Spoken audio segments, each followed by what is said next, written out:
In today's video, how I use Reamp in my business.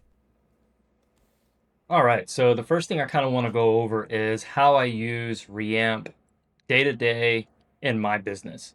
And before we get into how to actually use each feature within the platform, I kind of want to show you a quick bird's eye view of what I look at.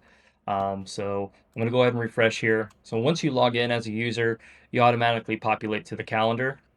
Now I have this built out to where I can see all tasks for my company, as well as here on the calendar piece, all tasks for each day and important property dates.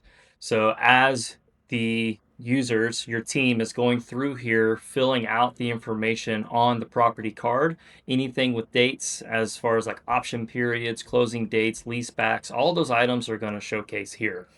And so that's really what I like to look at whenever I come on here. Like tomorrow, I have a property closing, right? So, as well as my team has an appointment today. So I can check on my acquisition guy and I can kind of see what's going on. Super, super high view. And then if I want to dial in and look specifically at my team, right? So I can just look at my transaction coordinator and see how she's doing, as well as I can look at just my sales team to see how they're doing. Now you notice like they have some past due activities. So when I first log in the morning, I'm going to see who's past due and get on them to say, hey, you need to get caught up, right? So that's how I can see this pretty much from a real high bird's eye view, as well as I can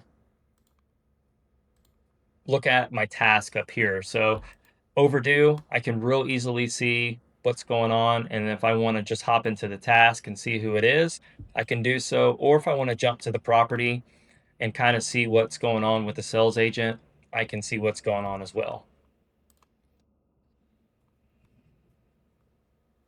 Now, you also have the ability to filter by role. So if I want to see specifically what user it is, right, I have the ability to easily come in here and then I can see their task and what's going on. I can come over to property pipeline. I traditionally always live in the transaction management piece. And so as this loads, bear with me, it's a little slow on here. I have the ability to see which properties, what stage they are in within my title process, and then what documents we are still needing to collect and which documents are collected. So as you can see, all of these are clear to close. All of our documents required for this deal have been turned in. We have title work back, right? So I can kind of look and see what's going on, and then we're still pending documents for these. So it makes it real nice and easy to know, right, where we are in the TC process. And so from a bird's eye view, I like to come in here, and this is pretty much how I start my morning and look at what's going on. Had my team, if they've sent me any notifications, if they need some help with a comp or anything, I have the ability to handle that and then move on my day.